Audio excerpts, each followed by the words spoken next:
Blog Talk Radio.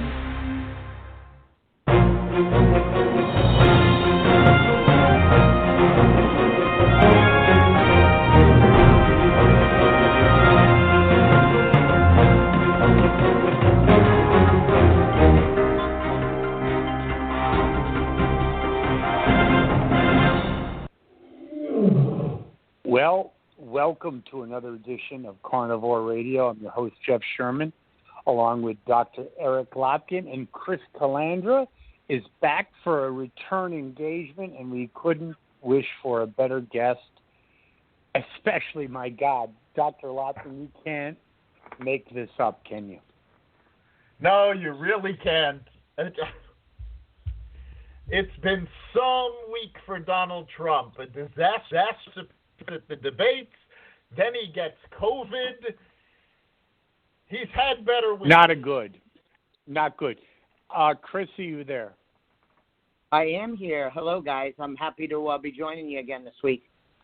Awesome. So happy that you are here. And I have to agree with Dr. Eric Lopkin that, wow, not a good week for Trump. Forget about, obviously no one wants COVID. Let's talk about the debates. Let's just take one step at a time. Not a good performance. That's just my opinion.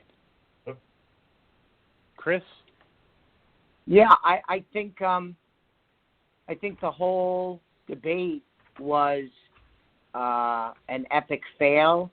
The Presidential Debate Commission, I know they are behind the scenes, but their performance is atrocious. How they set these up, the timing of the debates, who they choose as moderators. Chris Matthews, I think, did a lousy job. I want your opinion, yeah. Chris. I want your opinion. Chris, okay. Sometimes you're just born into fate.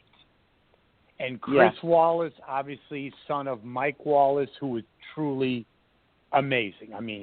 Amazing. A legend. Just amazing. A legend. And a real legend. Like things like, even before my time, he did things like, way older shows, one-on-one interviews that were just amazing, ever before 60 Minutes. Chris Wallace, not so much, your opinion.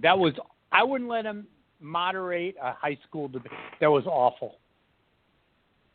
It was awful, and I think we could all agree that it's tough handling two candidates like Joe and Donald Trump, Joe Biden and Donald Trump. So, he did have his hands full, but he's supposed to be the best of the best. He's hosting a presidential debate that only comes around once every 4 years, and he didn't seem particularly well prepared. His questions were way too long. That's perfect.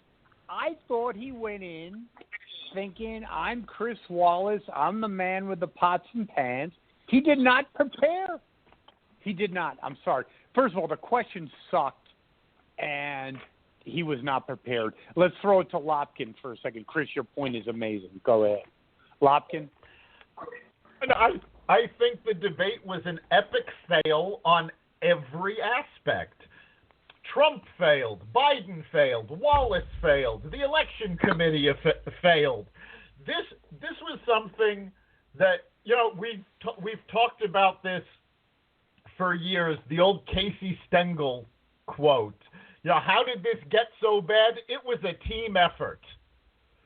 This was a fail but the whole thing is Chris was supposed part. to be. But Chris is supposed to be even before the debate, he's the ultimate awful. I have to agree with Chris that he came in there winging it, just thinking I'm Chris Wallace and I'm the man. I really truly believe that. What's that? He was completely unprepared. When they put together the debate, they didn't have the tools necessary because realistically, Wallace should have had a button to mute each mic. They've done that in the past. They did not do it this time for some reason, and this was the time it was necessary. Chris, your comment. I also thought the question sucked. I thought the question sucked. One of Chris Wallace's question, the white supremacist question, was literally a question that was asked at the debate in 2016. I mean, they could have just had me do the debate, and I could have asked those questions. They weren't specific enough. Well, how about Biden asking him about your white supremacist views about anti-busing, and the list goes on. Yeah. I really do believe, no, Trump screwed it up, but he was debating two people, and I really do believe that. I agree with that, and we talked about it last week, and I thought whoever talked less would likely be the winner. Donald Trump talked more, so I think his performance didn't really help him, although, you know, he did make some very good points, bringing up the court packing issue and bringing in the law and order issue with no law and order organizations have endorsed Joe Biden. I mean, he did get his licks in, but, you know, I remember, guys, in 2016 that Donald Trump was very tough. I mean, because he's mean. But he also had a playful, silly side. He was funny, and he did his entertainment shtick that took the edge off of it. Time you just got the mean without the entertainment, and I think that really hurt him. Yes. Let me before I throw out to Lopkin, I 100% agree with you, Chris. I talked to another friend of mine. I think he's just PO'd that this guy is challenged. After all the stuff I did, this mental midget is up again, and he was, excuse my language, he was pissed, and it just came out. Dr. Lopkin. Yeah, I think it's more than just that. I think at this point, he's angered by 4 years of attacks. After we went off the air last week, I found an article in Newsweek that talked about that the FBI actually found evidence that the entire Russia investigation was a frame-up and that Obama and Biden knew about it. So he's been under attack for 4 years. I think he's lost his humor. He's lost control of his anger, and that's going to hurt him big if he can't get it under control. Chris, I think Dr. Eric Lopkin's point is amazing because, okay, you're the president of the United States, but you're still a human being. You've been screwed over, run to the mat on these stupid, and you're mad, and you like Dr. Lopkin has said, you just lost. The humor's gone. Yes, you do see it when he does the rallies, which is his the rallies sort of special but sauce. It's up against a guy who thinks, if you're Donald Trump, you're thinking you're up against a guy that is a mental midget that has accomplished zero. The only thing he's accomplished is enriching his own self and his family. He's accomplished nothing, and you're mad. And plus, he had a role to play in the whole Russiagate nonsense, and you're mad. Yes, and I think actually he's more mad at Chris. I think Chris Wallace more brought that about than even Joe Biden, because it's just another instance of, I kind of picture like Donald Trump's going into the debate, Jeff, and he has his game face on, and he's primed and ready to do battle on the debate stage, and he knows Chris Wallace is not going to treat him fair, so he's expecting that. And then early on it happens, and it just kind of set him off. All of Chris Wallace's questions come through the lens of the Democratic Party. It's always framed, when he asks Joe Biden a question, it's a friendlier version of the question, and it's always challenging and assuming the worst about the Republican or President Trump position. And sometimes it's clear to me, at least, that Chris Wallace only hangs around and looks at what the major media is talking about. I read a lot of other media, and a lot of times when Joe Biden is answering questions, Chris Wallace doesn't even know that Joe Biden isn't telling the truth because he's in the echo chamber. Joe Biden said that he didn't believe in the new Green Deal, but it's on his website that he agrees on it. Now, if I know that, because I've seen that in conservative media, how does Chris Wallace not know that? And I think that no, really ticked Chris, Donald Trump off. your point is great. I'm throwing it out to Dr. Lopkin. It is an echo chamber. When you're Chris Wallace, you're a multi-millionaire. 80% of it you really haven't earned. I'm just being, brutally honest.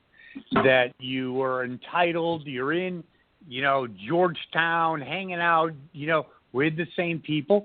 And it's just natural inclinations that you're going to be one of them. Dr. Lopkin.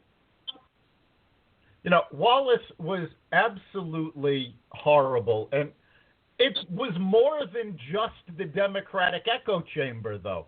The first question they asked about the Supreme Court, Joe Biden started talking about what would happen to Obamacare if the Supreme Court shot it down, and how all these people would be losing their coverage. And that's not how it works. And anybody who knows how insurance works and how the Affordable Care Act works knows that it's going to take a lot more than the Supreme Court shooting it down for people to actually lose coverage. Either Wallace decided not to correct Biden, or he was completely ignorant. And at this point, I'm not willing to bet that he's not ignorant. I don't honestly believe he knows what he's talking about. He listens to what comes over the echo chamber, doesn't bother investigating anything because he's not a real journalist. I mean, I honestly believe his father would be embarrassed by his performance. Oh, no, his father, Chris, Dr. Lopkin is a good. It's like Hunter Biden. It's the same damn nonsense. I experienced that when I was in business, real quick. That these people that were like, Dr. Lopkin will know this, mentions. They were like out of control,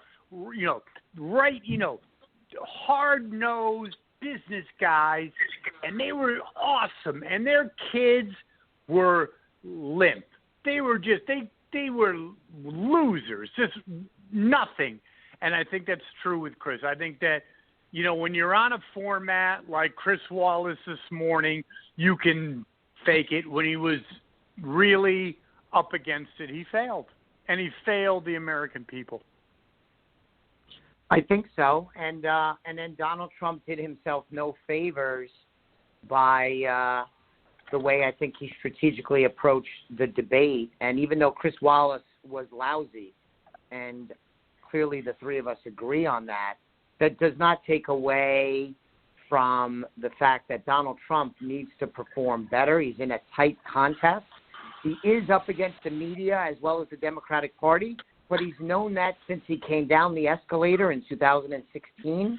So he really needs to up his game and figure out a way to overcome this. He did it successfully in 2016. He's going to have to do it again this time around. Otherwise, he's at a great risk to be a one-term president. Which hasn't happened since George H.W. Bush. Dr. Lopkin, Chris has a great point, but before we go to a break, doesn't really point to the fact that Donald Trump has no people of substance telling him what to do.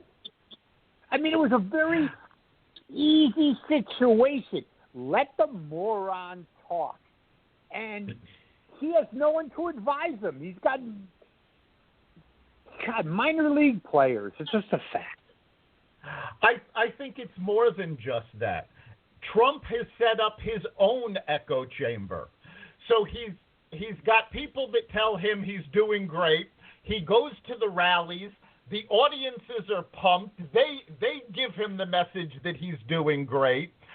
And he's stuck in his own echo chamber. And if he doesn't get out of it, it's going to be a big problem with it. And he will be a one-term president. He's got to look at what's really going on. And on that note, we're going to take a quick break. We'll be right back. To reach the next level, you need to operate at peak performance. The key to this is mastering the 7 elements of success. Learn how to master mindset, focus, operations, communications, innovation, evaluation metrics, and continuous improvement. Get the Biznetics Way at Amazon, Barnes & Noble, Books A Million, and bookstores near you. And we're back, and if you want to be part of the conversation, you can call us at 563-999-3693. That's 563-999-3693. Thank you, Dr. Lopkin. Thank you, Chris. Chris, I'm going to throw it out to you. You're our guest. I think COVID might have been the death blow of Trump. And hear me out. And I want your comment, both gentlemen, is if he was someone, I get it, it's all optics, I get all that stuff. But if he said, we all need to wear masks, this is dangerous, this is awful, blah, blah, you get the drill, and he gets COVID, that could have been like Churchill getting bombed, in London. He would have gone out as a hero, not, literally. But because he brushed things off, it's another death blow, excuse the pun, but I don't think it helps him at all. I think this could be the end. So couldn't you make the case, though, that him getting COVID will help with his everyman kind of attraction, that he's not a politician? Yes, that's my exact point. Hold on, Chris. I'm not interrupting. Excuse me, but that's what I'm saying. If he was the guy like FDR, we're in it together, but he poo-pooed all the crap, and now he's got it. It's like, hey, moron. That's the only thing. It's optics. Whatever, you can say what it is. But, yes, if he was like, yes, we're all wearing masks, and, yes, this is, like, dangerous, but when he's I think it does not help him. I actually thought this morning, unfortunately, that it's over. Oh, I'm curious to get Eric's opinion. I think that it could be used to his advantage, that he's the president, that he's been working, he's been out there. He wants 4 more years.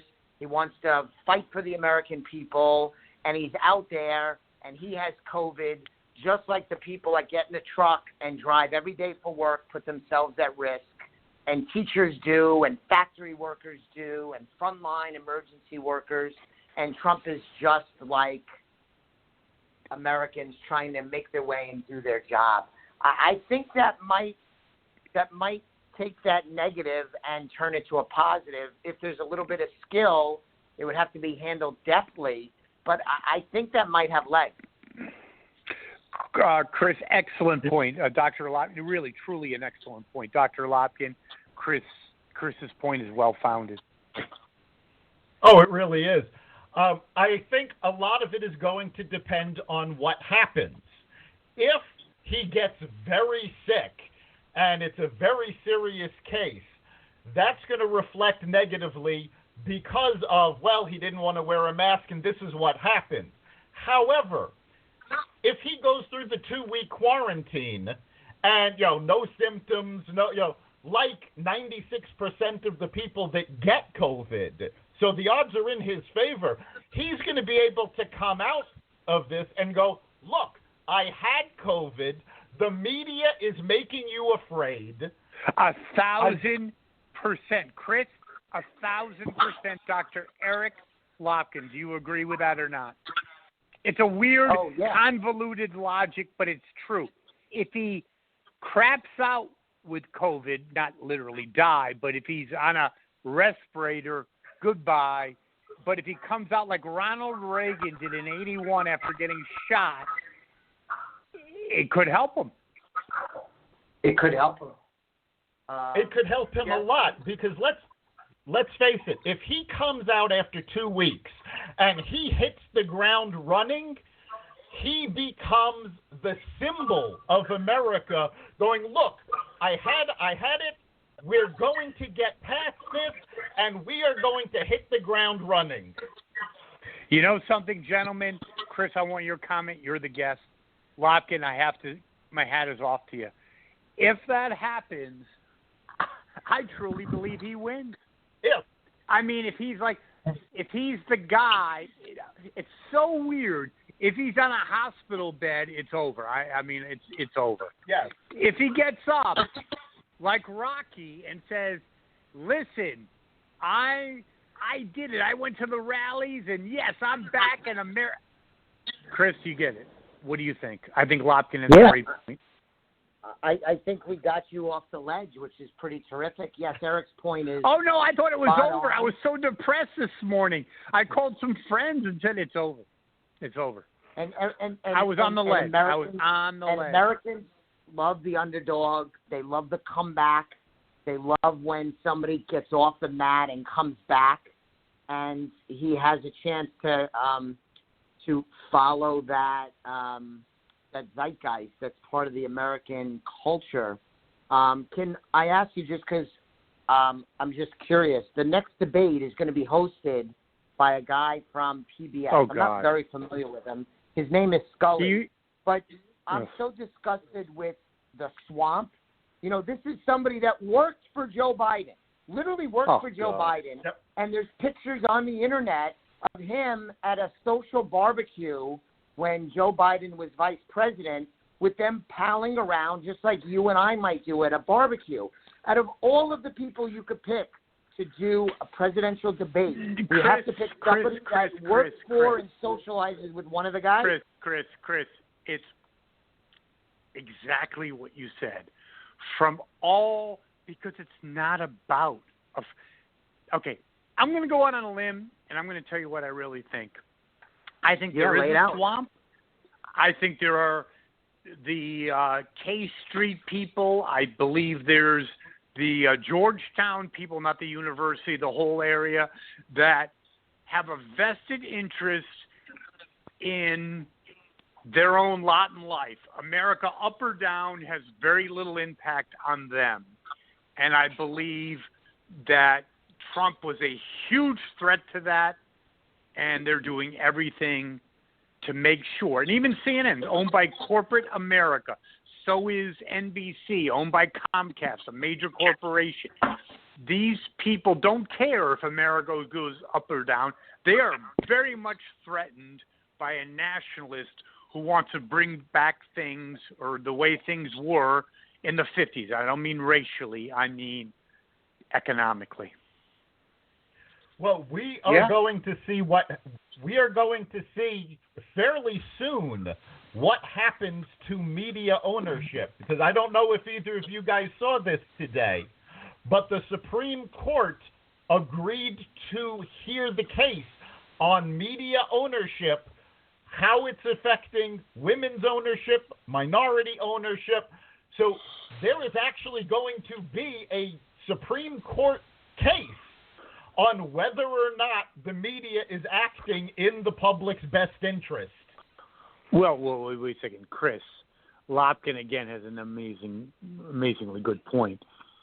I mean, that's like an oxymoron. I mean, they did 3 years they knew there was no Russia interference with Trump. They absolutely knew that, but they perpetuated it. Am I not correct, Chris? Absolutely. And I think, my opinion, and I think there's lots of evidence that we could point to, is that the media is corrupt, has no ethical standards, and the lines between editorial and news have gotten blurred to the point that there is no distinction between the two, and that's not in society's best interest. And it's not. And real quick, it's really funny because obviously I have too much time on my hands. Don't ask me why, but I YouTubed the 1976 and maybe the 81 election, NBC, and the comments were, wow, they actually were relatively even-handed. I mean, it was like something you would see. Like it was like a dream, or not a dream. It was like a fantasy. Like, are you kidding? I mean, they had liberal leanings possibly, but it was like pretty fair, right down the middle. I mean, it's in the media, it's completely gone. And I think that, and Lopkin said it years ago on our radio show, It does not serve anyone. No, Not I everyday think Americans, it doesn't. No, it doesn't. I think the tipping point was when the FCC in the 80s got rid of the fairness doctrine. Up until that point, the media was legally required to show both sides of the story. When they got rid of the fairness doctrine, it all went to hell. Yes, and one thing that Dr. Eric Lopkin, and Chris, you might have been in studio then, maybe not, but he had Dr. Lopkin, not patronizing you, but he had the most amazing point. I've said it many times that, like, it's very dangerous because what happens is if you're liberal, you watch MSNBC, you watch CNN, and it feeds your own argument. There is no middle of the road. And I even got together with some friends last night. And Chris, I realized that, even though they're my good friends, people are so polarized. You can lose friends because I think Lopkin's theory was correct. People just get energized on their own beliefs. Yes. Yeah, absolutely. And it's a shame. What's I don't know, was it Charles Krauthammer or maybe Ronald Reagan that you can disagree without being disagreeable? We could use a whole lot more of that sentiment in the public dialogue because this country is getting torn apart, and some of these disagreements can be worked out, talked out. It doesn't mean that people are evil and want people to die. I think about that quote a lot. I don't know. Do you guys know who that's attributed to?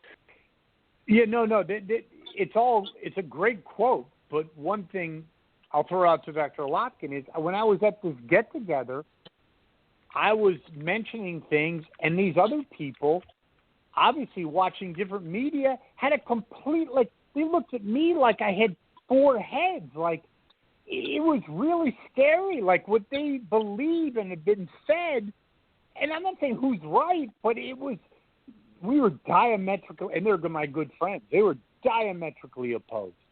And it was scary. It wasn't like it was in 1980 or whatever. I mean, it was black and white.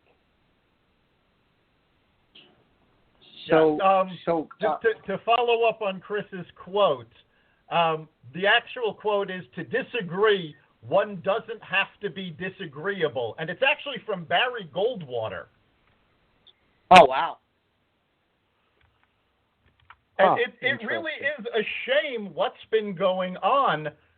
Everybody is claiming, well, if you disagree with me, you disagree with morality. And that's just not the case. Everything that people are arguing about are opinions. And so far, I've heard so many people spout off about so many things, and none of them are immoral, but they don't agree, and that's the end of it. Yeah, I think I'll throw out to Chris final thoughts. I think we are. I mean, are we even governable at this point? I mean, it's really bad, and the whole Fairness Act that Dr. Lopkin was talking about, the abolishment of that really has screwed us. It's bad. Yeah, I'm a little more optimistic than you. The country, you guys are both history buffs. There's been times at the country where there's been more division and other times when there's been more unity. It's a phase, but the more divisive elements of this country are a distinct minority, but they make a lot of noise. They're getting a lot of coverage in the media, and they do wield more power than they usually do, but they're still a distinct minority, and that gives me cause for optimism that cooler heads ultimately will prevail and this phase will pass and the country Awesome, Chris. will I agree with that okay. 100%, and we're kind of up against it, aren't we, Dr. Lopkin? We are.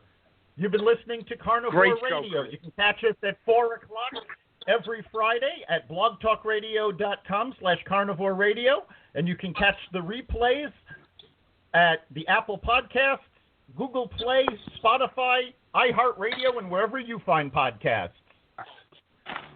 Thank you so much, Chris. Thank you, Dr. Lopkin. Great show.